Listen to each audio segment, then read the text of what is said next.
चलो बेटा, business study chapter 2, principal of management.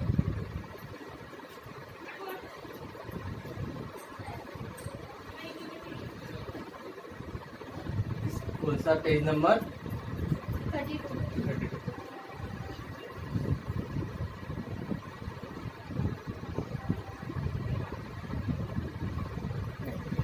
Hindi में कहा जाए तो प्रबंध के सिद्धांत।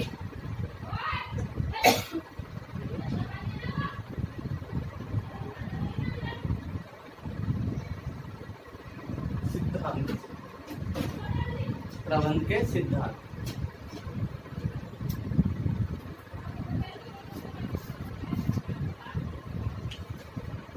पहले प्रबंध के सिद्धांत, पहले चैप्टर में तो हमने पढ़ा था प्रबंध मैनेजमेंट क्या होता है, सिद्धांत क्या होते हैं, सिद्धांत क्या होते हैं, प्रिंसिपल्स। हमारे अगर हम फैमिली रूल सिद्धांतों की बात करें, मतलब कुछ ऐसे नियम बनाए होंगे जो हमारी पीढ़ी दर पीढ़ी हम उसको फॉलो करते आ रहे होंगे। जैसे हमारे दादाजी के सिद्धांत तो हम उनके कुछ सिद्धांतों का पालन करते हैं, ठीक है। मतलब कुछ ऐसे नियम जो बना तो दिए गए हैं, जिसे पीढ़ी दर पीढ़ी क्या किया जा रहा है, फॉलो किया जा रहा है। वैसे ऐसे ही कुछ सिद्धांत है, वो सिद्धांत जो बना तो दिए हैं, लेकिन मतलब प्रबंध को करने के कुछ नियम्स बना दिए, रूल्स बना दिए, नीतियां बना दी है कि अगर इन नियमों का पालन करोगे, इन सिद्धांतों का पालन करेंगे तो हर एक मैनेजर एक अच्छा बेस्ट मैनेजर कहलाएगा, मैनेजमेंट में बेस्ट हो जाएगा। तो इन्हीं का नाम दिया प्रिंसिपल ऑफ मैनेजमेंट। मतलब ऐसे सिद्धांत है ना, प्रबंध के ऐसे सिद्धांत, ऐसे नियम है जिनका पालन करके आप एक श्रेष्ठ प्रबंधक बन सकते हो, एक अच्छे मैनेजर बन सकते हो, मैनेजमेंट में अपना बेस्ट दे सकते हो। इसे हम क्या कहेंगे, principal of management.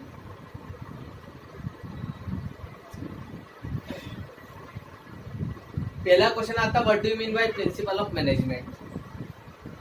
Page number 32 पे इंट्रोडक्टरी पे लिखा होगा, है ना। इस पे हैंस के बाद principle of management refer to those rules, देख लिया ना ब्लैक में। Principle of management refer to those rules which are adopted by a manager to accomplish goals through the management process. देखो, इसका मतलब प्रबंध के सिद्धांत वो रूल्स है, वह नियम है जिन्हें कौन एक मैनेजर अपनाता, कब, संस्था के उद्देश्यों को, लक्ष्यों को प्राप्त करने की प्रक्रिया के दौरान। इट मीन्स जिन सिद्धांतों के बेस पे एक मैनेजर क्या करता है, मैनेजमेंट करता है, उसे हम प्रिंसिपल ऑफ मैनेजमेंट कहते हैं। These are guidelines for manager, ये एक सामान्य मार्गदर्शन है ना मैनेजर्स के लिए। This can be adopted in an enterprises and expected results can be achieve, जिससे आप क्या कर सकते हो, अपने वांछित उद्देश्यों को प्राप्त कर सकते हैं। ब्लैक में यहाँ तक करना बस आपको, अचीव। हाँ,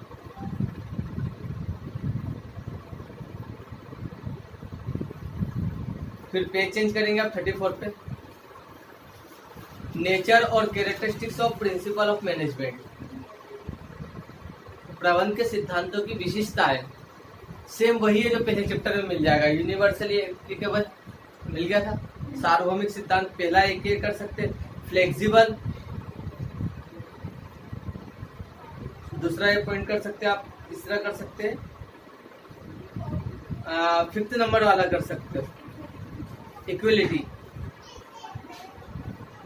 मतलब ये सिद्धांत क्या, यूनिवर्सली एप्लीकेबल पहला देंगे आप, क्या सार्वभौमिक सिद्धांत है, पूरी दुनिया में अपनाए जाते हैं इन सिद्धांतों को। हर एक मैनेजर एक मैनेजमेंट की प्रोसेस करने के लिए प्रिंसिपल ऑफ मैनेजमेंट को प्रेफर करता है। इन्हीं सिद्धांतों पे एक अच्छे मैनेजर को पता है कि मैं इन सिद्धांतों का पालन करूंगा तो क्या करूंगा, किसी भी कंपनी का एक अच्छे से मैनेजमेंट कर सकता हूँ। इसको यहाँ तक ले लेना, एफर्ट्स तक। There are universal and can be apply in different organisation, business, government, military, hospital, universities, ETC, हर जगह अपनाए जाते हैं। The basic task before every manager is to get the desired result through coordination of human efforts. Flexible है, fix नहीं है, flexible है, situation के हिसाब से इनको क्या कर सकते हैं अपन, बदल सकते हैं, चेंजेस कर सकते हैं इसके। Management principles are flexible and continually changing. Management is a social science and its principles are not, है ना, फिक्स कर सकते हैं, fix as those of physics और केमिस्ट्री। जैसे फिजिक्स और केमिस्ट्री के सिद्धांत क्या है, फिक्स है ना, लेकिन इसके क्या फ्लेक्सिबल है।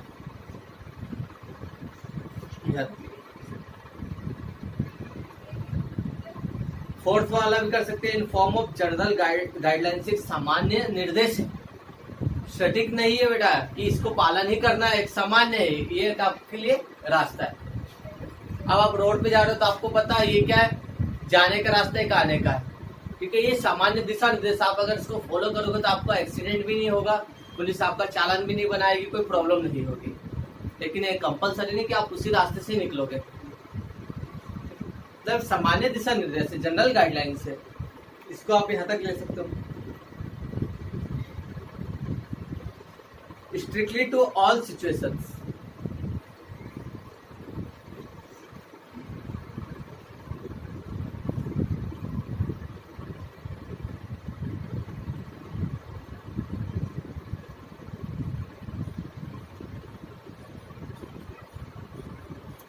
फोर्थ भी देख सकते हो बेटा, फोर्थ भी सी डेवलपमेंट प्रिंसिपल्स।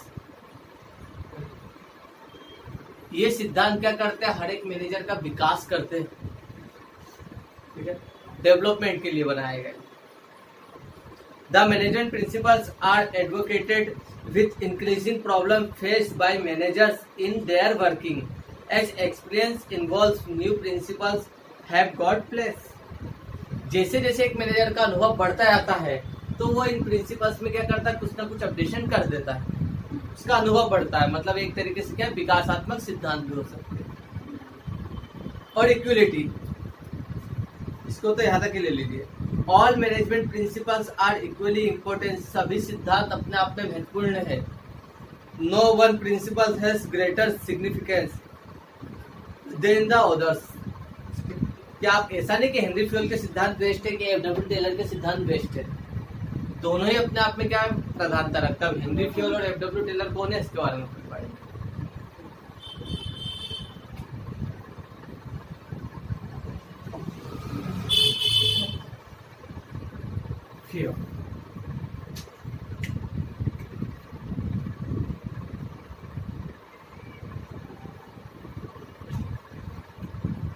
बेटा इन्हें कहा गया है father of principal of management. ये एक पहले व्यक्ति थे जिन्होंने प्रबंध के सिद्धांतों का जन्म किया था।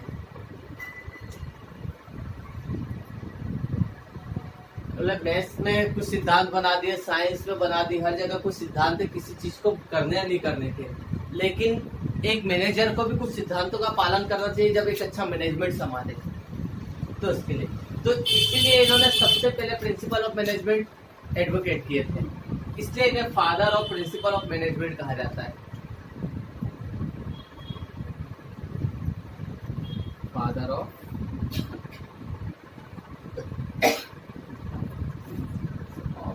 मैनेजमेंट।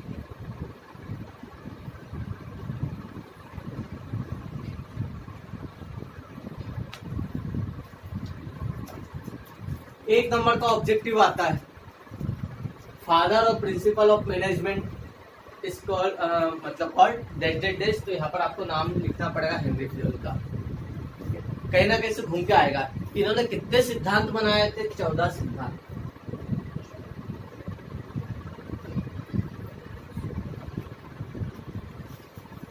अब आपको 14 के 14 सिद्धांत आने चाहिए, 14 के नाम पूरे परफेक्ट। अब बहुत से बच्चों की प्रॉब्लम क्या होती है, बहुत से क्या 99% बच्चों की प्रॉब्लम होती है, साल भर लग जाते हैं उनके 14 प्रिंसिपल्स के नाम याद नहीं होते उनको। तो सर 14 नाम कैसे याद करें, परफेक्टली नहीं हो पाते। कोई दिक्कत की बात नहीं, मैं एक लाइन बता दूंगा आपको सब याद हो जाएगा, एक ही लाइन में सब याद हो जाएगा। साल भर तक आपको मेहनत करने की ज्यादा जरूरत नहीं रहेगी। बस समझना ज्यादा जरूरी है बेटा इसको। इनके प्रिंसिपल्स बता देता हूँ। पेज पलटो आप, पेज नंबर 36 पे। Principle of management advocated by Henry Fayol.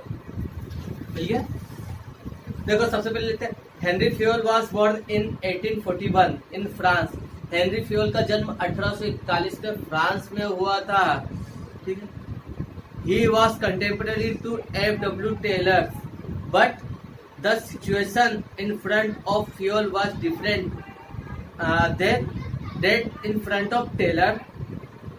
Henry Fayol is popular known as the father of modern management theory because he laid down the theory of general management which is applicable to all types of administration and in all fields। मतलब इनकी सिद्धांत भी F.W. Taylor जैसे ही रहते हैं, लेकिन Henry Fayol के सिद्धांत क्या होते हैं, जनरल प्रिंसिपल्स के तौर पे अपनाए जाते हैं। इनके प्रिंसिपल सबसे ज्यादा अपनाए जाते हैं हेनरी फ्योल के।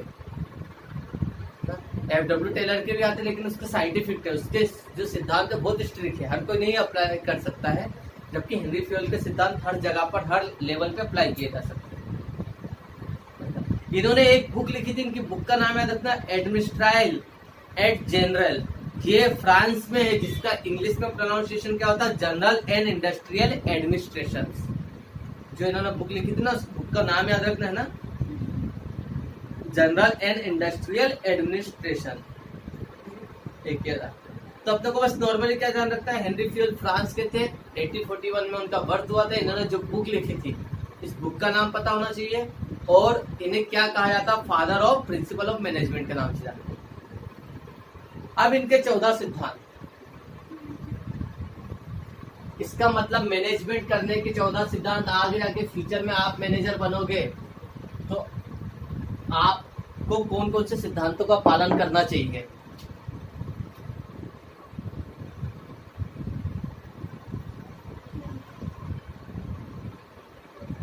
इनके प्रिंसिपल्स,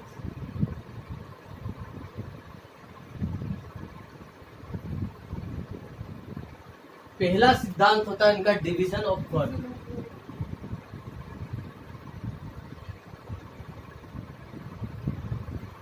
हिंदी में कहा जाए तो कार्य का विभाजन।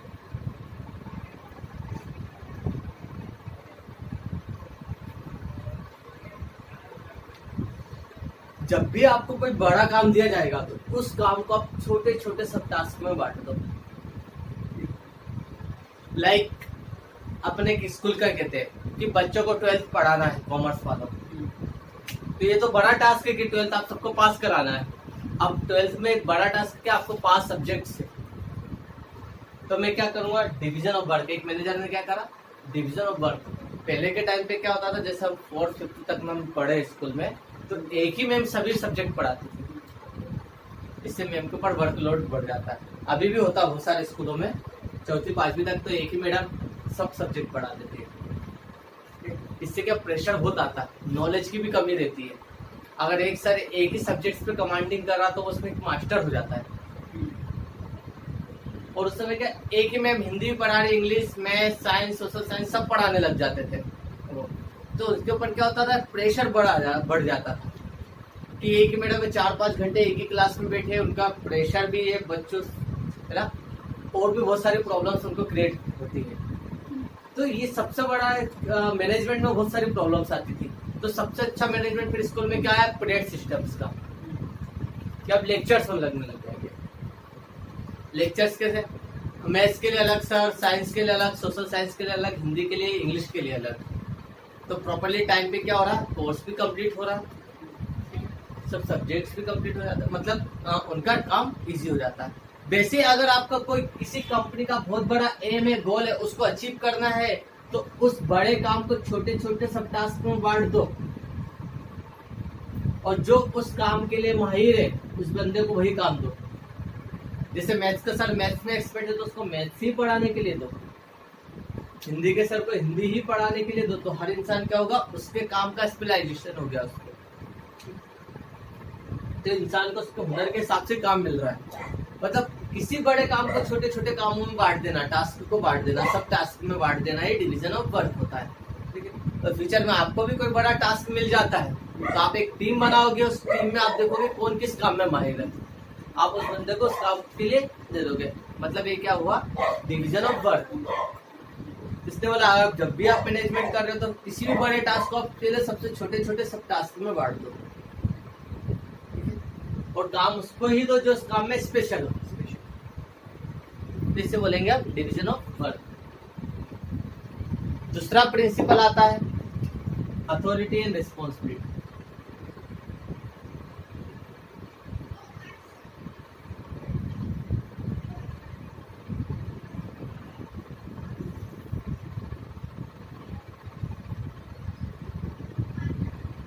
अधिकार एवं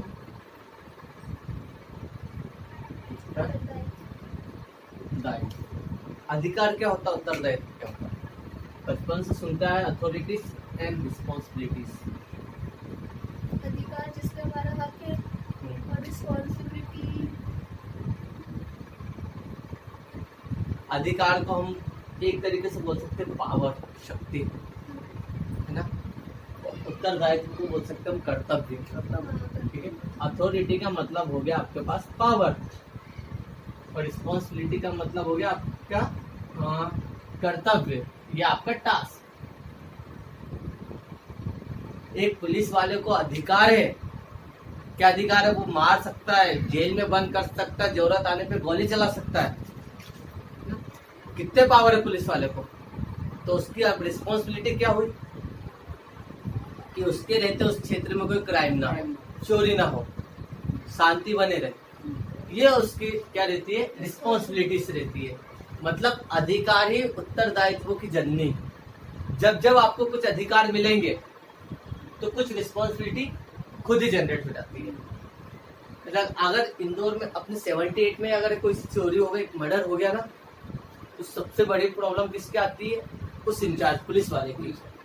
क्या आपके रहते यहाँ पे कैसे क्या क्राइम हो गया, प्रॉपरली टाइम पे आप स्पॉट पे पहुंचे क्यों नहीं, आपने क्या कार्रवाई करी, उसकी बहुत रिस्पॉन्सिबिलिटी है। तो उसको अथॉरिटीज दे रखी। हम नहीं डांट सकते, हम किसको रोड पे रोक नहीं सकते, लड़ाई हो रही हम कुछ कह नहीं सकते। क्यों नहीं कह सकते, क्योंकि हमें अधिकार नहीं दिए, अथॉरिटीज नहीं दे रखी। जब तक हमें कोई अधिकार नहीं दे सकता हम उस काम को करने के लिए, है ना, उत्तरदायित्व नहीं हो पाएंगे, रिस्पॉन्सिबल नहीं हो पाएंगे। तो ये तो मैंने हाका पुलिस का एग्जांपल दे रहा था। वैसे ही आपको एक कंपनी में अपॉइंट कर रखा, जब तक मैंने आपको कोई अथॉरिटीज नहीं सौंपी तो आप उस काम को करोगे कैसे।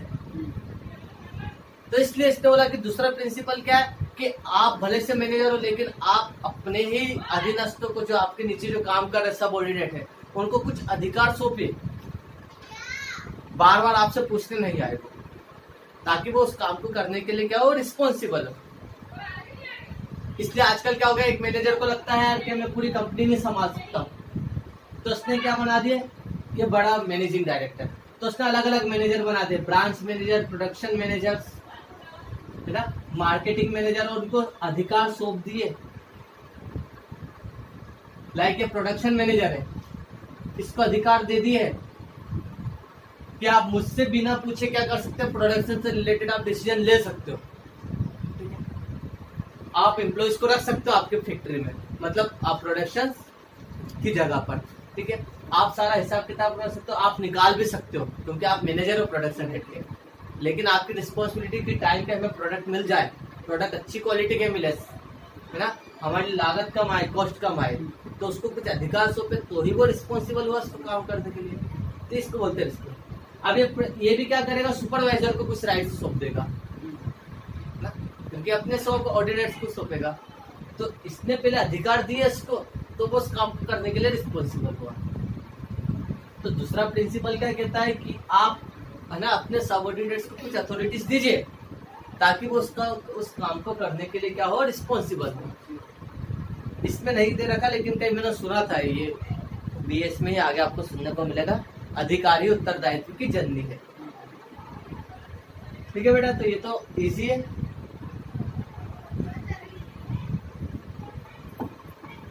फिर आता है डिसिप्लिन, अनुशासन।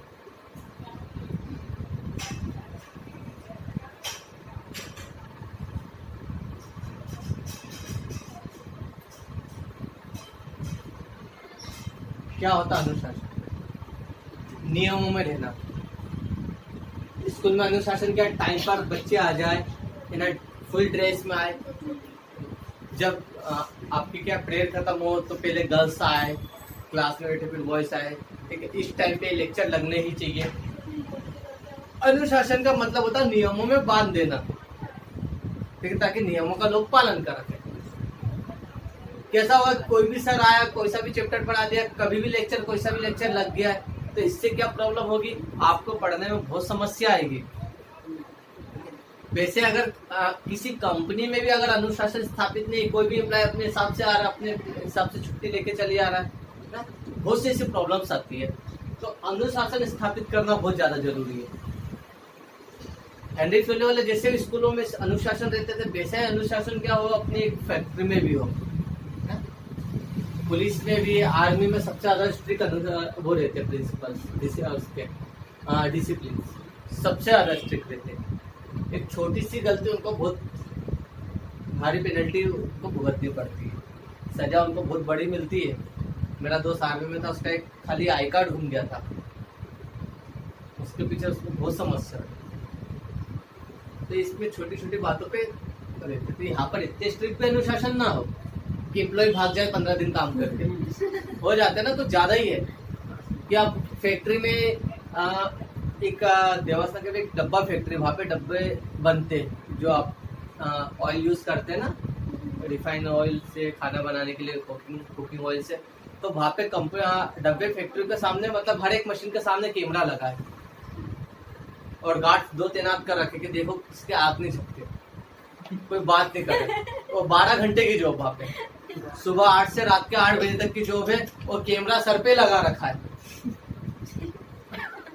कोई बंदा हाथ चलते रहे 2 मिनट रुकना नहीं उसको, और जैसे अगर वो रुका के बात करने लगे माइक से आवाज आ जाती, क्या हो रहा है। तो एक तरीके से फिर क्या होता है, एम्प्लॉयज को स्ट्रेस होने लग जाता। पता है लंबे टाइम पे अपन स्कूल में ही कह रहे, अपन 7 से 12 में बहुत सारे बच्चे परेशान होने लग जाते। मैं तो 8 से 8 की बात कर रहा हूँ। तो ऑफिस की लाइफ जब आप 12th के बाद पास आउट होते थे, जॉब के लिए जाएंगे, बहुत सारे रहते हैं 12th के बाद जॉब करने लग जाते हैं। पार्ट टाइम जॉब भी उनके लिए प्रॉब्लम की बात लगती है। तो पार्ट टाइम जॉब भी मिनिमम 6 घंटे, 5 से 6 घंटे, इसको पार्ट टाइम जॉब कह सकते हैं। तो अनुशासन इतने स्ट्रिक्ट भी नहीं कि आपका एम्प्लॉय क्या तुरंत भाग जाए, 10-15 दिन काम करा, सैलरी भी नहीं लिया, निकल जाते, हो जाती है ऐसी प्रॉब्लम।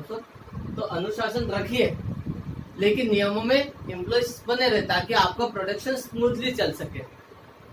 ज्यादा तेज भी नहीं चलाना, ज्यादा स्लो भी नहीं चलाना, अनुशासन वैसे होने चाहिए। डिसिप्लिन, डिसिप्लिन के बाद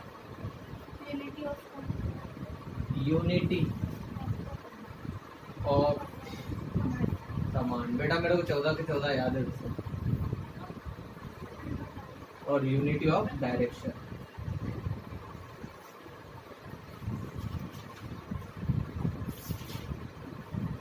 आदेश की एकता।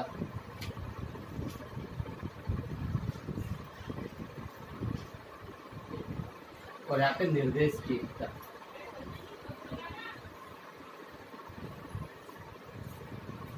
कंफ्यूज तो होते थोड़ा बहुत।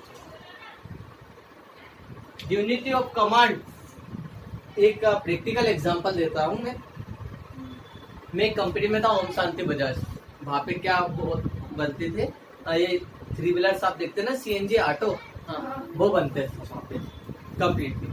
अब वहाँ पे 3 ओनर थे, संजय जैन सर, अमित मिश्रा सर और एक सचिन मिश्रा सर। तीनों, ये तीनों ही मालिक थे, वहाँ के को पार्टनर थे। एक मालिक आता है, लेबर्स जो ऑटो बनाते तैयार करते, तो एक मालिक आया, बोले क्या हो रहा है, बोले सर हम ऑटो बना रहे हैं, ठीक है शाम तक तैयार कर। बोले नहीं पहले वो काम छोड़ो, मेरा काम इम्पोर्टेंट है, आप ये आधा बनाओ, एलपीजी ऑटो तैयार करो। तो एम्प्लॉयज लेबर्स ने काम छोड़ के कहाँ पे गए, वहाँ पे। इतने में दूसरा ओनर आया, दूसरा ऑनर वाले क्या काम करो, ये काम, अरे नहीं इस काम को भी छोड़ो, अभी मेरा काम ज्यादा अर्जेंट है, इस काम को करो, ये थोड़ी ये कम कंप्लीट करने का, आप वो काम करो। तो फिर वो आधे एम्प्लॉयज कहाँ पे चले गए, वहाँ पे चले गए, फिर वो काम करने लगे। इतने में सचिन सर अलग आया, अरे इमीडिएटली क्लाइंट को डिलीवरी देना है, थोड़ा सा काम है, उस काम को छोड़ो, इसको करो। लेबर्स क्या काम कर रहे थे, एक काम आधा करा, दूसरा काम आधा करा, तीसरा काम आधा करा, फिर शाम को तीनों लड़ते रहते थे क्योंकि काम एक का भी नहीं हो पाता था। प्रॉब्लम ये हो जाती थी ना, बोले हम किसकी बात सुने सर, आप भी बॉस हो, आप भी बॉस हो, आप भी बॉस हो, सबकी बात सुनेंगे क्या? नहीं, ये होता कि सभी को आदेश एक से मिलना चाहिए, है ना। Every employees have one boss, एक ही इंसान से आदेश मिलेंगे तो उस काम को करने के लिए वो क्या होंगे, है ना, वहां पे समर्पित रहेंगे, उसको क्या कह सकते हैं, डेडिकेटेड रहेंगे उसके। इसलिए ध्यान रखो, सुपरवाइज कोई भी अगर फैक्ट्री में जाए तो लेबर्स को कमांडिंग कौन करता है, only supervisor. Top level management आके कभी भी इंटरफेयर नहीं कर सकता, राइट्स नहीं है। अगर आएगा भी ओनर है, वो बहुत सारी कंपनियों में हो सकता है, लेकिन बहुत सी कंपनियां जो अपने रूल्स को स्ट्रिक्टली फॉलो करते हैं, टॉप लेवल वाला कभी भी एम्प्लॉयज को कोई ऑर्डर नहीं दे सकता है। वो किसको देगा, मिडिल लेवल को देगा, मिडिल लेवल लोअर लेवल को देगा, और लोअर लेवल देगा फिर सुपरवाइजर को, और सुपरवाइजर फिर उस टास्क को क्या करेगा, करवाएगा। मतलब यहाँ पर सभी कमांड एक इंसान से मिलना चाहिए। अगर एक से ज्यादा अधिकारियों से आपको आदेश आने लग गए, ऑर्डर आने लग गए, तो आपको बहुत कंफ्यूजन होगा कि हम किसकी बात सुने या नहीं कर सुने, और काम एक भी कंप्लीट नहीं हो पाएगा। तो इन फ्यूचर आप मैनेजर बनो तो आपको ध्यान देना चाहिए कि कंफ्यूजन सबसे ज्यादा कब आती है, जब क्या है, एक से ज्यादा लोगों से कमांडिंग आती है। इसके लिए मैंने बहुत बार ऐसी प्रॉब्लम देखी यूनिटी ऑफ कमांड की। सर कौन सा लेक्चर चल रहा है, अकाउंट का, नहीं अभी ये काम कीजिए, वो क्लास खाली, आप उधर चल जाए, तो आधा पढ़ा के फिर उधर जाओ, है ना, तो बीच में प्रॉब्लम आती है।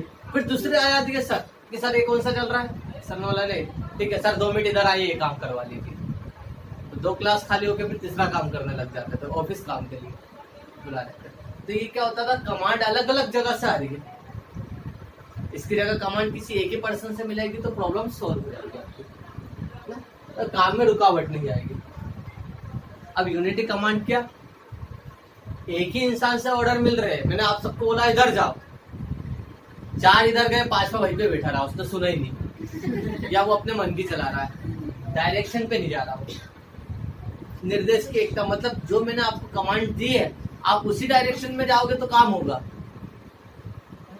अब मैं 5 जनों को बोलता कि बेटा पास होने का एक टॉप 1 लाने का एक अच्छा फॉर्मूला, कि जो मैं आपको दे रहा हूँ बस उसको रिवाइज कर लो। 5 को डायरेक्शन दी, सुना 4 ने, 1 ने नहीं सुना। यहाँ पर लॉस तो उसका ही होगा, लेकिन फैक्ट्री में, कंपनियों में ऐसा नहीं होता, नुकसान हो जाएगा। और मैंने 5 लोगों को काम दिया, 5 में से 4 कर रहे और एक सोच रहा 4 कर तो रहे काम, वो धीरे करने लग गया, कहीं पे वीकनेस है, उसने डायरेक्शन को प्रॉपर्ली फॉलो नहीं किया, तो भी प्रॉब्लम हो सकती है। यूनिटी ऑफ डायरेक्शन मतलब जो उनको दिशा निर्देश दे रखी, जो डायरेक्शन दे रखी, उसको फॉलो करना चाहिए एम्प्लॉइज को। बहुत बड़ी प्रॉब्लम रहती है डायरेक्शन को फॉलो करने की। कमांड तो एक आसानी से दे सकता है, लेकिन उसी कमांड पे सब चले, वो इम्पोर्टेंट, वो थोड़ी प्रॉब्लम रहती है।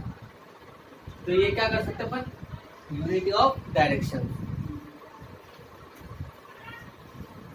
फिर आता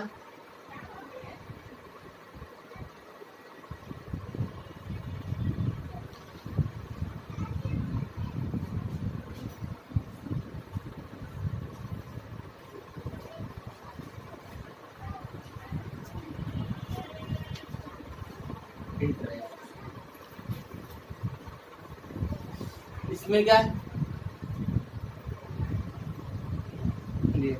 subordinated subordination of individual interest to general interest, ये है ना। तो यहाँ पर मैंने क्या बोला, प्रायोरिटी ऑफ, है ना, टू पर्सनल इंटरेस्ट कर सकते हैं,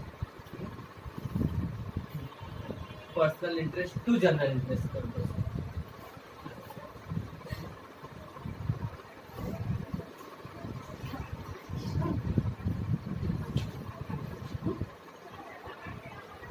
जनरल इंटरेस्ट, सामान्य हितों को प्राथमिकता, व्यक्तिगत हित की जगह।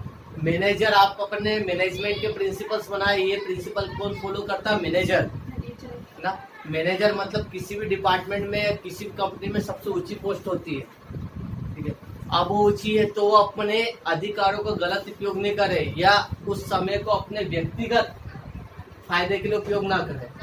देखो इसलिए बोला है कि एक मैनेजर को कौन से प्रिंसिपल को फॉलो करना है कि जब भी लड़ाई हो रही है कि उसको अपना पर्सनल व्यक्तिगत हित देखना पड़ रहा है और कंपनी का हित देखना पड़ रहा है, तो इस दोनों में से किसको चुने? कंपनी के हित को चुने, सामान्य हितों को प्राथमिकता दे, जनरल हित। लाइक आप कंपनी में काम कर रहे हो, किसी का फोन आ गया, फैमिली का फोन आ गया, फैमिली में प्रॉब्लम है, उस प्रॉब्लम को सॉर्ट आउट आप मोबाइल पे कर रहे हो, ठीक है। अब उस मोबाइल पे आप 1 घंटे से लगे और 1 घंटे से चिल्ला रहे हो, वहीं पे लगे हो, जबकि वो 1 घंटा कहाँ का था? कंपनी का था, आप एज अ मैनेजर है और आपका वर्किंग टाइम था। लेकिन यहाँ पर आप प्रायोरिटी किसको दे रहे हो? अपने पर्सनल इंटरेस्ट को दे रहे हो, जबकि उस समय आपको प्रायोरिटी किसको देना चाहिए? General interest. मतलब हमेशा प्राथमिकता आपको इन दोनों में से किसी एक को देना था, जनरल इंटरेस्ट को देना चाहिए। यह मैनेजर और भी बहुत सारे फायदे उठा लेता। उसने अपने दोस्त को क्या करा? जॉब पे रख लिया है, अपने दोस्त से स्टॉक मंगवा लिया, सप्लाई रॉ मटेरियल मंगवा लिया, पता उसके पास स्टॉक क्या है? घटिया क्वालिटी का है, महंगा दे रहा है वो, है ना, और फायदा उठा रहा है। लेकिन आप अपने पर्सनल रिलेशंस को निभाने के लिए उससे क्या कर रहे हो? स्टॉक मंगा के कर रहे हो। करते बहुत सारे, लाइक कपड़ा कंपनी है, मुझे कपड़ा चाहिए रॉ मटेरियल, मेरा दोस्त है वो कपड़े का होलसेल व्यापारी, वो बता वो दे अच्छा रहा कपड़ा लेकिन महंगा दे रहा है, और दोस्ती की कसम दे रहा है, एक दूसरे इमोशनल हो रहे हैं, तो फिर और प्रॉब्लम की बात है कि आप दोस्ती निभाने के चक्कर में महंगा कपड़ा लेके आ रहे हैं और यहाँ पे रेडीमेड कंपनी मतलब टेंडर आपने उसको दे दिया है। तो भी यहाँ पर आपने क्या है? प्रायोरिटी किसको दे दिया? आपने अपने पर्सनल इंटरेस्ट को दे दी। आपको व्यक्तिगत हितों की जगह सामान्य हितों को प्राथमिकता देनी पड़ेगी। प्रायोरिटी किसको देंगे आप? Public personal interest to general interest. Scalar chain,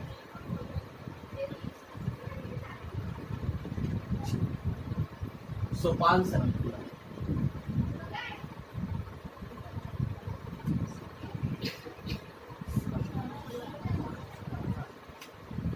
सोपान मतलब कुछ चीज सौंपना, श्रृंखला मतलब प्रॉपर चेन हो, चेन बनी। श्रृंखला का मतलब होता है चेन, स्केलर चेन। मतलब आप कोई सा भी काम कर रहे हैं तो उसको प्रॉपर डायरेक्शन में करिए, मतलब एक श्रृंखला में कीजिए।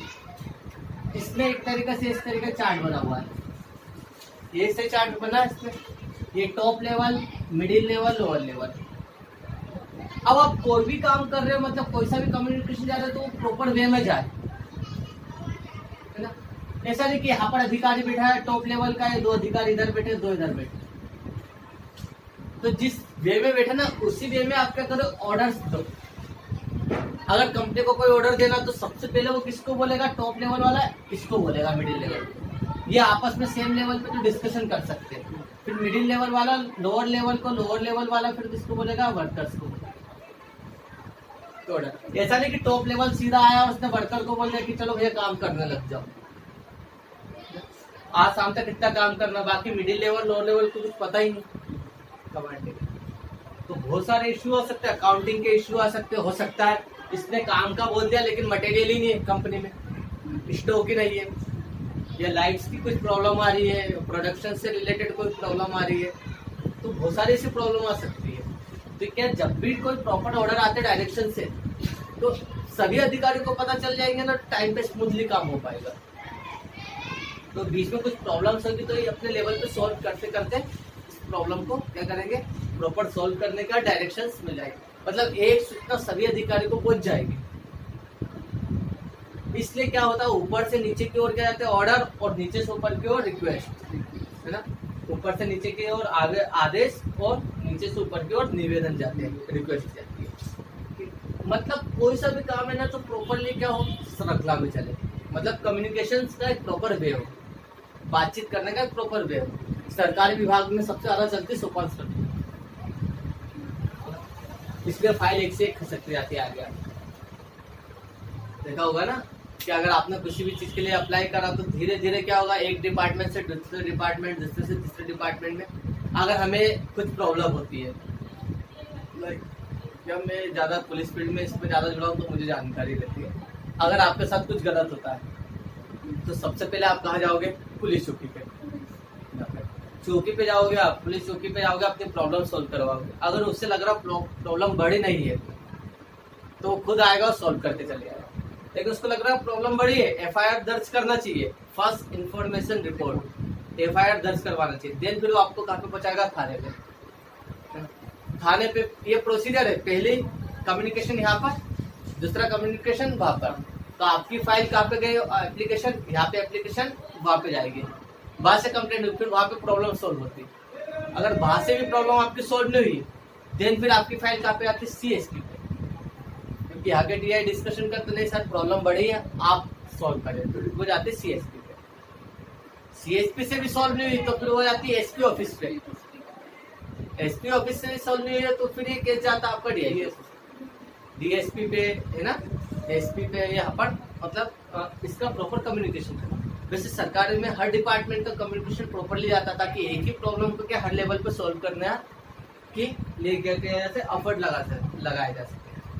तब सोपान श्रृंखला यहाँ पर प्रॉपरली वे में कम्युनिकेशन चलना चाहिए। कोई अपने मनमाने ढंग से नहीं कि टॉप लेवल मिडिल लेवल पे एक लोअर लेवल क्या सीधा ऊपर जाके कुछ ना डिस्कशन करने लग जाए, नहीं, आपके वे ऑफ कम्युनिकेशन क्या हो, प्रॉपरली हो, क्या करो तो स्केलर चेक हो, मतलब सिस्टमेटिक चैनल हो, सिस्टमेटिक वे ऑफ कम्युनिकेशन। फिर आता सेंट्रलाइजेशन।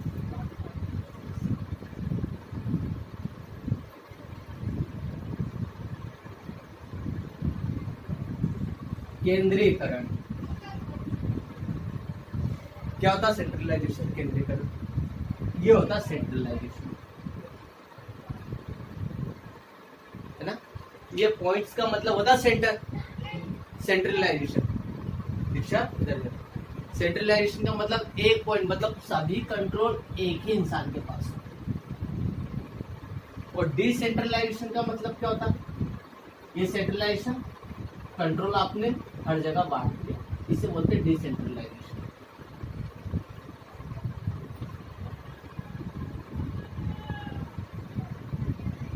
सेंट्रलाइजेशन की पॉलिसी कब अपनाई जाती, जब आपका ऑर्गेनाइजेशन बहुत छोटा है। लाइक मेरे एक छोटे सा बिजनेस जिसमें केवल 5 या 10 एम्प्लॉय है, तो 10 एम्प्लॉय को एक मैनेजर कमांडिंग कर सकता है, मतलब सभी पावर मैंने अपने हाथ में रखी है, ठीक है, पूरी अथॉरिटीज मेरे पास है, अब मैं कमांडिंग दे सकता हूँ, मतलब पॉलिसी यहाँ पर कौन सी सेंट्रलाइजेशन की है। लेकिन अगर 10 की जगह में एक जीरो बढ़ा देता 100 एम्प्लॉय से, तो मैं अकेला मैनेजर इसको नहीं संभाल सकता। तो अब इस काम के लिए मैं क्या करूँ, अपनी पॉलिसी को डिसेंट्रलाइज कर दूं। डिसेंट्रलाइज मतलब विकेंद्रीकरण कर दूं। क्या मैं अकेला मैनेजर दे, प्रोडक्शन का काम प्रोडक्शन मैनेजर संभालेगा, सेल्स का काम सेल्स मैनेजर, है ना, एचआर का काम एचआर मैनेजर, मार्केटिंग का काम मार्केटिंग मैनेजर, मतलब एक मैनेजर ने कई मैनेजर बना दिए, तो इसे डिसेंट्रलाइज कर देंगे। और जब सारे अधिकार केवल एक ही इंसान के पास रहते हैं, तो इसे क्या कहा जाता है, सेंट्रलाइजेशन। तो इसने बोला अगला प्रिंसिपल एक मैनेजर को सेंट्रलाइजेशन है डिसेंट्रलाइजेशन की पॉलिसी कब एडॉप्ट करना चाहिए, डिपेंड हो उसके बिजनेस का नेचर और एरिया। छोटा एरिया है, कम एम्प्लॉय है, तो सेंट्रलाइजेशन की पॉलिसी लेनी चाहिए ना, और बड़ा एरिया तो डिसेंट्रलाइजेशन की पॉलिसी। अपने भारत में सबसे बड़ी पॉलिसी क्या ली जाती है, डिसेंट्रलाइजेशन, है ना। अधिकारों को कहाँ बांट दिया अलग, कि पहला अधिकार सबसे ऊंचा कौन रहता, राष्ट्रपति। राष्ट्रपति ने बोला मैं पूरा देश कैसे संभालूंगा, मैं अपने अधिकार प्रधानमंत्री को दे रखा। प्रधानमंत्री ने सोचा कि मैं पूरा भारत कैसे संभालूं, तो उसने भारत में क्या करा, 29 राज्यों को कैसे संभालू, तो 29 राज्य के लिए 29 सीएम दे दिए, मतलब उसने अपने अधिकार अलग अलग राज्यों में दे दिए। सीएम ने बोला मैं पूरा एमपी कैसे संभालू, तो उसने फिर क्या दे दिया, और सीएम से फिर छोटा कर दिया, विधायक दे दिया, विधायक से फिर पार्षद हो गए। तो क्या हो गया, डिसेंट्रलाइजेशन की प्रोसेस हो गई है। मतलब किसी बड़े लेवल को संभालने के लिए क्या किया जाए, डिसेंट्रलाइजेशन। जबकि अमेरिका में उल्टा है, पूरे अमेरिका में एक ही पॉलिसी, सेंट्रलाइजेशन। उसमें कोई पार्षद विधायक कुछ नहीं होते, ठीक है, उसमें एक ही होता प्रेसिडेंट, अमेरिका का प्रेसिडेंट होता, पीएम भी नहीं होता, पीएम भी होता, हाँ प्रेसिडेंट। प्रेसिडेंट कौन है, डोनाल्ड ट्रम्प। देखो ये राजनीति कुछ ही देशों में सीमित है, बाकी मोस्टली देशों में प्रेसिडेंट चलते हैं बस। हाँ सर, ये पूरी सेंट्रलाइज नहीं, हमें राजनीति नहीं, पूरा अधिकार एक ही इंसान के पास रहेगा। तो ये होती सेंट्रलाइज पुलिस। संभालते कैसे होंगे इतना पूरा क्या? देश अकेले आदमी, दूसरे भी कितनी पार्टी में रखी होगी। रूल्स बहुत स्ट्रिक्ट बना देते हैं। अब दुबई के रूल्स बहुत ही ज्यादा हाँ स्ट्रिक्ट सर, है, वहाँ की तो बहुत ज्यादा सेंट्रलाइजेशन के भागा प्रिंस है वहाँ पे, प्रेसिडेंट वहाँ पे प्रिंस बोलते हैं इसको, है ना। तो इतने स्ट्रिक्ट रूल बना रखे वहाँ पे, आपको ड्राइवर मतलब प्रोफेशनल ड्राइवर ही गाड़ी चलाता है। यहाँ पर तो बच्चा 18 का हो 14 का, बस उसके पैर पोछने लग जाते हो, लेके निकल जाता है गाड़ी, है ना। एक है वहाँ पे कोई प्रोफेशनल व्यक्ति होगा तो ही गाड़ी चला सकता है। ट्रैफिक रूल्स को बहुत स्ट्रिक्टली फॉलो करना पड़ता है। सिग्नल तोड़ दो आपके पीछे पुलिस पड़ जाएगी, है ना। इधर तो वो एक बार रुकेगा पुलिस वाला, नहीं तो निकल गया, वो कोई दिक्कत नहीं, है ना। कैमरे भी ऐसे कि दिख गए नंबर तो अच्छी बात है, चलने तो टूटते रहते सिग्नल पर। तो ये बहुत सारी समस्या, तो कई बार रूल्स इतने स्ट्रिक्ट डाल देते ना, तो उसके कारण आपने चोरी करी है वहाँ पे दुबई में, हाथ कटवा देना, दूसरे दिन ही फैसला दे देना, इतने स्ट्रिक्ट रूल है कि इंसान चोरी का अपने घर का सामान भी नहीं चुरा है ना। अमेरिका में भी ऐसा रूल है कि बाप बेटे को नहीं मार सकते। अगर बेटे को मार दिया किसी पिताजी, किसी पेरेंट्स से मार दिया बच्चे ने, क्या वहाँ पे पुलिस कंट्रोल रूम पे नंबर डायल कर दिया तो आते हैं और पेरेंट्स को उठा के जेल में बंद कर देते हैं। इतने स्ट्रिक्ट रूल है कि बेटा बाप को नहीं मार सकता, मतलब पेरेंट्स नहीं मार सकते, बच्चे पे हाथ नहीं उठा सकते। बिल्कुल, अपने इधर तो जूता उठा के लाल कर देते तब भी पुलिस भी आएगा तो वो पारिवारिक मामला कुश्ती, लेकिन वहाँ पे नहीं मार सकते। मतलब पेरेंट्स डांट सकते, चिल्ला सकते, लेकिन मारने का अधिकार नहीं है। उसका फाइन जो भी रहते हैं वो फाइन भर के वापस आते घर में, फिर बेटे को लाड़ से रखते हैं और फिर फोन लगा देगा। और रिस्पॉन्सिबिलिटी भी क्या, आपका बेटा तो आपको संभालना ही पड़ेगा, प्रॉपरली एजुकेशन सब करवाना पड़ेगा, लेकिन मार नहीं सकते। तो एक अलग रूल है। सेंट्रलाइजेशन की पॉलिसी रहेगी कि आपके लिए ज्यादा पॉलिटिक्स नहीं होगी। अच्छा, तो ये आता है सेंट्रलाइजेशन डिसेंट्रलाइजेशन। सेंट्रलाइजेशन की पॉलिसी कब अपना सकते हैं, जब अपना ऑर्गेनाइजेशन छोटा है, कंट्रोल करना इजी है।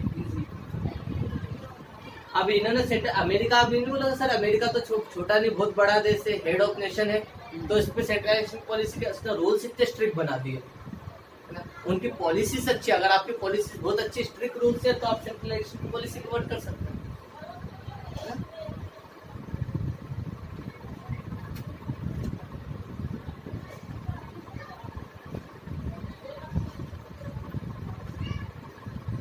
फिर आता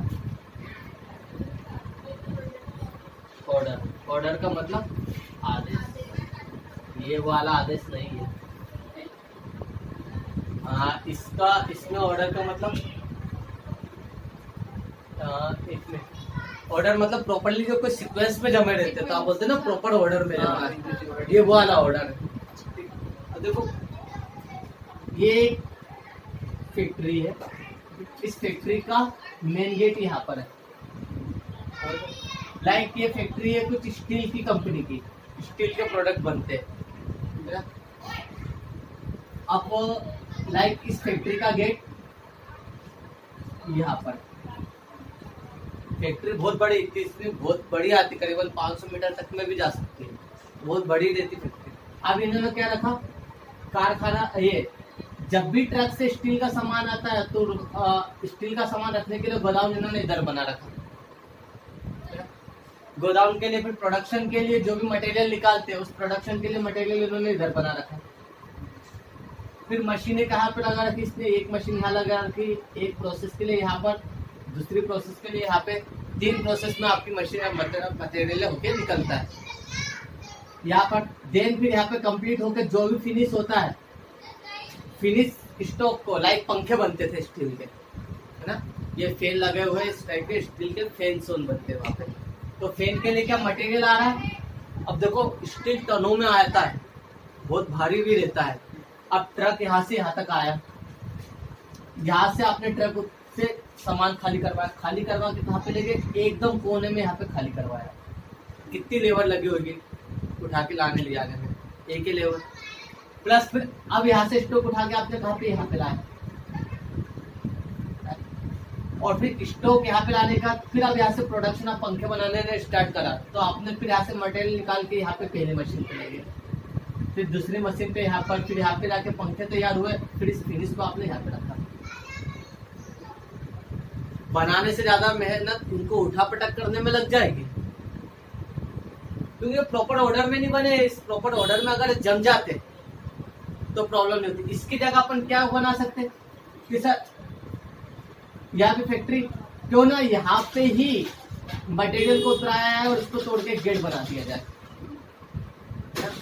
तो यहाँ पर क्या है, स्टील उतरेगा तो यही के यही ट्रक पास के पास में, तो लेबर बड़ी नहीं लगेगी ना, लेबर का खर्चा बहुत बढ़ जाता है ट्रक खाली करने में, भरने में, लोडिंग अनलोडिंग में। कई बार तो ट्रक को खाली करने में 2-3 दिन लग जाते हैं, ठीक है, और इतनी दूर होगा तो 4-5 दिन भी लग सकते हैं, और लेबर भी डबल टिबल लग जाएगी। तो ट्रक आएगा तो क्या यहाँ पर आपने स्टॉक खाली करवाया तो हाथों यहाँ पे रखा गया।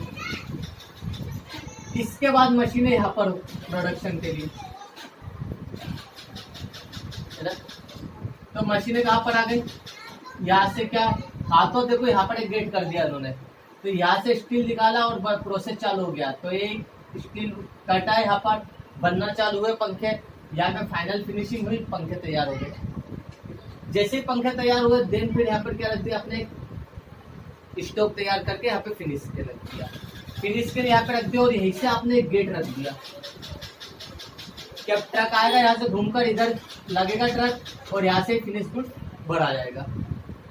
तो कितना टाइम बच रहा है आपका, लेबर भी बच रही, टाइम भी बच रहा है। हाथों हाथ बोल के अगर कोई सी चीज प्रॉपर ऑर्डर में सीक्वेंस में रहेगी तो आपका टाइम बहुत बचेगा और मैनेजमेंट करने में बहुत आसानी रहेगी। और वहां पे मैंने आपको ऐसा जमा के रखा ना तो बहुत ही प्रॉब्लम है। बफेट में हो जाता ना कई बार कि हमारे बाराती कम खाए या मेहमान आए तो कम खाए, तो बफेट में इतना बड़ा बना देंगे। अब देखो यहाँ से आप लाइक प्लेट आपको यहाँ से मिली और चम्मच उसको कोने पे रख दिया, तो वहां से गए आपने चम्मच उठाई, फिर कप ढूंढने, है ना, फिर दाल तो आपने यहाँ पे ले ली, फिर रोटी के लिए ढूंढ रहे हो कि कहाँ पर है। इंसान खाए कम भागे ज्यादा, तो ऐसे उसका पेट, फिर पानी के अलग ढूंढते कि पानी का है। तो अगर कोई चीज प्रॉपर ऑर्डर में ही नहीं जमी रहेगी तो आपको हर जगह प्रॉब्लम होगी। इसलिए उन्होंने बोला कि अगर आपने क्या कोई अच्छा मैनेजमेंट करना है तो आपके यहाँ पे पूरा सिस्टम प्रॉपर ऑर्डर में हो, है ना। इसको आदेश भी बोल सकते हैं लेकिन वाला आदेश नहीं है, प्रॉपर एक अच्छे ऑर्डर में जमा हो। नो तो प्रिंसिपल ही हो गए।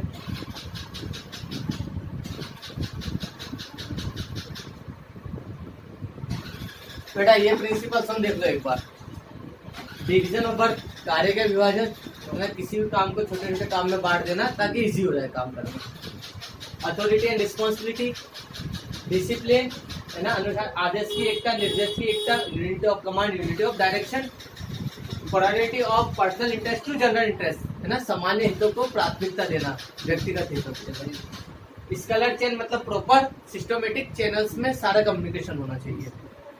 सेंट्रलाइजेशन और डिसेंट्रलाइजेशन, ऑर्डर, प्रॉपर ऑर्डर में सारी चीजें जमी होनी चाहिए। ये दोनों होते। इसके बाद 5 प्रिंसिपल और बाकी है बेटा, ये सब आपको याद होना चाहिए। या तो आपको 2 नंबर में आता है name the principle of 14 principal of management वो एडवोकेटेड बाय हेनरी फ्यूअल। तो 14 प्रिंसिपल के आपको नाम लिखना है, या इनमें से कोई 5 समझाने के लिए जाए। अधिकतर तो 5 मार्क्स में क्या आता है, आपको समझाने के लिए आता है।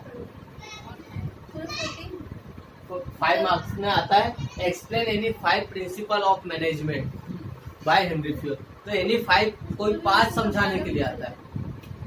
अब देखो 9 हो गया। 10वां प्रिंसिपल होता है, ये कौन सा था, ऑर्डर, इनिशिएटिव।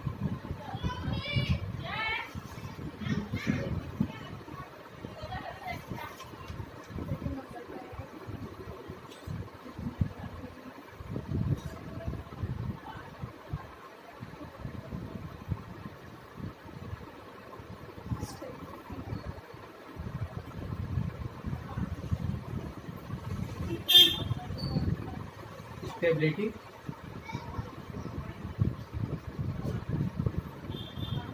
एम्प्लॉइज, यही है ना।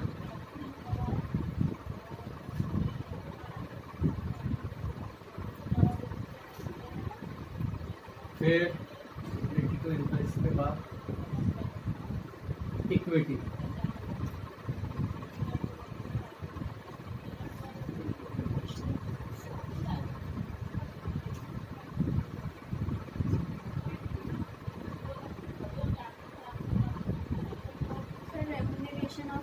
हाँ वो तो मेरा रेमुनरेशन तो आ गया, और एक प्रिंसिपल और छूट रहा है। So ये split हाँ स्ट्रेट डी कॉस्ट।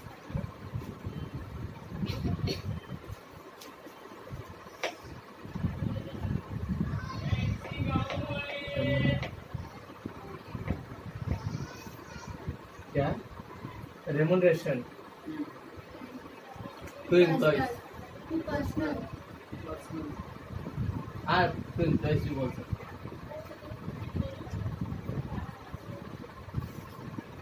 और स्प्लिट द कॉस्ट ई दो बार है ना, एक और तीन।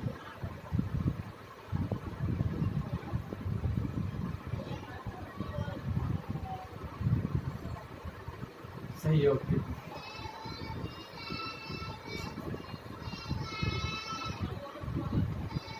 बेटा समझो, मैं तो 14 की 14 प्रिंसिपल आपको एक ही लाइन में याद करवा दूंगा मैं। और पारिश्रमिक कर्मचारियों को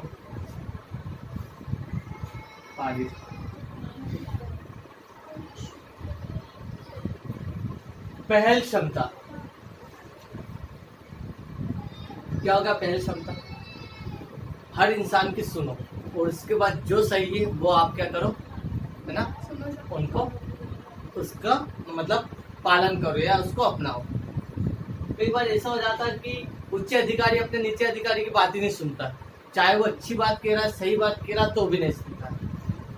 एक कार की कुछ एक प्रॉब्लम थी, शायद मुझे कंपनी का नाम याद नहीं आ रहा है, उसमें उन्होंने कुछ कार्स बनाई थी, कार बहुत सारी बनाई थी, बहुत अच्छी। अब इसमें क्या है, इन कार का क्या थोड़ा सा साइज बड़ा आ गया, लाइक कार का मटेरियल अंदर आ गया, बन गई कार एकदम महंगी से महंगी कार, लाइक BMW मर्सिडीज जैसे लाखों करोड़ों की कार, अंदर कार 50-100 बन के तैयार हो गई। जैसे ही कार निकाल रहे थे बाहर सेल आउट के लिए, तो कार बड़ी थी और उसका शटर छोटा था। ये शटर था और कार का साइज कुछ इतना बड़ा था। अब इसके कारण क्या, शटर से निकल नहीं रही थी कार, टकरा रही थी, बहुत सी प्रॉब्लम आ रही थी। बोले अब क्या करें, अब कंपनी का मेन गेट तोड़ना पड़ेगा तो फिर सिक्योरिटी की प्रॉब्लम हो जाएगी, अब इनको कार को निकालना भी, क्या करें, इमरजेंसी निकालने की कोई पॉसिबिलिटी भी नहीं दिख रही, तो क्या कर सकते हैं। सब मैनेजर आ रहे हैं, डिस्कशन कर रहे हैं, लेकिन एक्चुअल में कोई सोल्यूशन नहीं मिल रहा। जबकि वहां पर एक लेबर खड़ा था, उसको पता था, लेकिन वो साफ सुना, 1 मिनट बोला तो चुप रहे, हम इतने बड़े, हम इतने एजुकेटेड, हम नहीं बता पा रहे क्या, वो सुन नहीं रहा था। फाइनली जाके बहुत परेशान हो गए, उसके बाद भी लेबर से बोला कि साहब सुन तो लो। बोला अच्छा चल तू बोल क्या कर। बोला क्या समस्या आ रही, बोले कार में से 4 इंच क्या हो रहे, शटर टकरा रहा है मेन गेट से, तो हम निकाले कैसे। उसने बोला नीचे से हवा निकाल दो टायर की, गाड़ी 4 इंच नीचे हो जाएगी और अब गाड़ी निकाल लो इजीली। समझ लो क्या बताया था उसने, कि अगर टायर ट्यूब में जो हवा भरी थी, हवा निकाल दी, जिससे गाड़ी क्या हो गई, नीचे बैठ गई, और उन्होंने इजीली क्या करा, गाड़ी को निकाल लिया। तो एक छोटी सी पहल करने के कारण आपको अच्छे से अच्छे सजेशन मिल जाए, तो वो आपको सुनना चाहिए। मतलब हर कर्मचारी को अपने मत रखने का क्या किया जाए, हक दिया जाए। ये होती पहल करने की क्षमता होनी चाहिए। स्थायित्व, प्रैक्टिकल लाइफ में बहुत प्रॉब्लम होती है स्थायित्व की, हर कंपनियों में बहुत प्रॉब्लम होती है, स्कूलों में भी होती है। स्कूल का नाम नहीं ले सकते, लेकिन आप अपने स्कूल में देखते कोई सर स्थायी नहीं है। इस साल किसी सर ने पढ़ाया, छोड़ के फिर कोई नया सर आ गया, कोई और नया सर आ गया, स्थायित्व नहीं देता। स्थायित्व क्या होता है, अनट्रेन एम्प्लॉइज आ गए। लाइक मैंने अब आपको मैंने मेरी कंपनी में ज्वाइन करा, 6 महीने तक तो मैंने 5-6 महीने तो किसी एम्प्लॉय को वहाँ कंपनी में जमने में लग जाता, काम सीखने में, समझाने में। अब लाइक मैंने आपको अकाउंटेंट रखा, तो आपने पहले 3 महीने तक तो सीनियर अकाउंटेंट के अंडर में काम किया, उसने पूरा आपको काम सिखाया, पूरी कंपनी की प्रोसीजर बताई, कब स्टॉक लग रहा है क्या नहीं है ना, कैसे अकाउंटिंग होगी। आपने छोटी छोटी गलतियों को सुधार के एक स्किल्ड वर्किंग कर लिया। अब 6 महीने में पूरा सीख गया, और 7वें महीने में इन्होंने जॉब छोड़ दी। अब फिर नया एम्प्लॉय ढूंढो, फिर उसको नए सिरे से अकाउंटिंग अच्छे से समझाओ, या कुछ उसको नया सिखाओ, पूरा एक्सपीरियंस दो 2-3 महीने में, और फिर उसका बाद फिर जॉब छोड़ के चला जाता है। मोस्टली कंपनियों की 90% कंपनियों की यही प्रॉब्लम है कि उनके पास जो एम्प्लॉय रहते हैं वो स्टेबल नहीं रहते। एम्प्लॉयज का आना जाना चला रहता। हम यंग जनरेशन हमें कोई कुछ बोल देता तो वो गुस्सा आ जाता है, और कंपनियों में तो नॉर्मली रहता है कि इसने मुझे ऐसा कैसा बोल दिया, बॉस ने चिल्ला दिया है, सुपरवाइजर ने चिल्ला दिया, मैनेजर ने कुछ बोल दिया है, मेरी सैलरी काट दी, मुझे नहीं करना जॉब, स्विच करके जॉब करा फिर किसी और जगह चले जाते हैं। तो इससे क्या होता है, कंपनी का तो नुकसान हुआ ही हुआ, बेटा बस कंप्लीट होने वाला है ना, कंपनी का तो नुकसान हुआ, उसके साथ साथ क्या हुआ है ना, उनको एक और नया एम्प्लॉय ढूंढना पड़ेगा, स्टेबिलिटी नहीं है। तो सबसे बड़ी प्रॉब्लम आती है, अगर आपका एम्प्लॉय स्टेबल नहीं होगा तो आपके यहाँ पे क्या किसी भी कंपनी के एम को अचीव करने में प्रॉब्लम होगी। तो ये कह रहे एक मैनेजर्स को अपने एम्प्लॉयज को एक अच्छा एटमोस्फेयर देना चाहिए। कैसे? समता का सिद्धांत। समता क्या होता है? इक्विटी का मतलब ओनरशिप। एक एम्प्लॉय, एक कर्मचारी उस कंपनी को अपनी कंपनी समझ के काम करेगा तो जाके लॉन्ग टाइम सर्वाइव कर सकता है। मतलब अपनी कंपनी समझ के एम्प्लॉयज के अंदर ऐसी भावनाएं जागृत करना है कि उसको एक अच्छी सैलरी दो, एक अच्छा वर्किंग प्लेस दो, उसके ऊपर ज्यादा प्रेशर भी नहीं आए। तो एक प्रिंसिपल बताया इन्होंने इक्विटी का, समता का। रेम्यूनरेशन टू एम्प्लॉयज, कर्मचारियों को दो श्रेणी में बांट दो, एक स्किल वर्कर, एक अनस्किल वर्कर। स्किल मतलब एक वो बंदा जो बहुत अच्छा काम कर रहा है, लाइक आपको मैंने दोनों को वर्किंग दे दिया कि 10-10 पेज लिखना, आपने 1 घंटे में 10 पेज लिख दिया, आपने 1 घंटे में नहीं लिख पाए, मतलब आपकी आउटपुट कैपेसिटी ज्यादा है, काम अच्छा, तो आपको सैलरी ज्यादा देनी चाहिए, आपको कम देनी चाहिए, क्योंकि 2 वर्कर्स रहते हैं। लाइक बेग बनाने का कारखाना, 2 वर्कर से एक दिन में 50 बेग बनाता है, एक दिन में 40 बेग बनाता है, समझे? मतलब उसने क्या करा, पहले एम्प्लॉयज के कंपेयर में उसकी स्किल अच्छी है, वर्कर स्किल्ड है, तो उसको सैलरी अच्छी देनी चाहिए, दूसरे को कम देनी चाहिए, और सुधार करना चाहिए कि क्या गलतियां हो रही है, क्यों सुधार। इसलिए बोला कि आप हर एक कर्मचारी को उसके अनुभव और योग्यता के अनुसार क्या करें, पारिश्रमिक दें, रेम्यूनरेशन दें। और स्पिरिट डी कॉर्प्स, सहयोग की भावना। तो सहयोग की भावना की सभी क्या एम्प्लॉयज एक दूसरे के कार्य में सहयोग करें, जहाँ पे जिसको भी जरूरत पड़ रही, जिस भी डिपार्टमेंट में, वहां पे जाके क्या करें, उसकी प्रॉब्लम को सोल्व करें। स्पिरिट डी कॉर्प्स, सहयोग की भावना। ध्यान रखना बेटा कि किसी भी कंपनी के ऑर्गेनाइजेशन के मेन एम को अचीव करने का मतलब के लिए क्या, सभी एम्प्लॉयज मिलजुल कर काम करें, एक दूसरे के काम में सहयोग दें।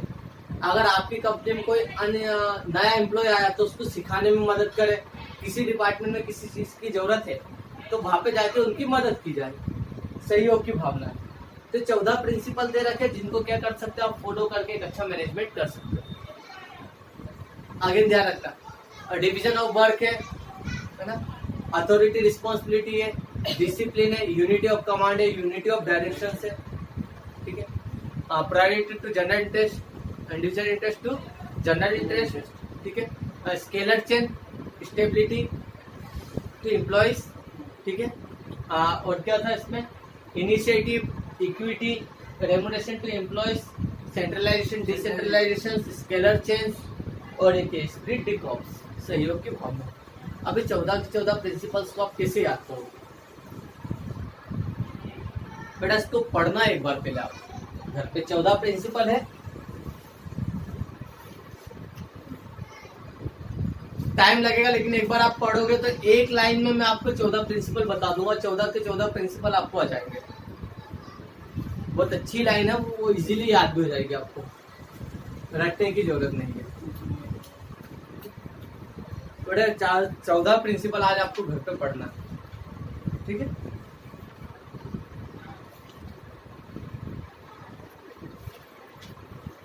बाकी देखते हैं।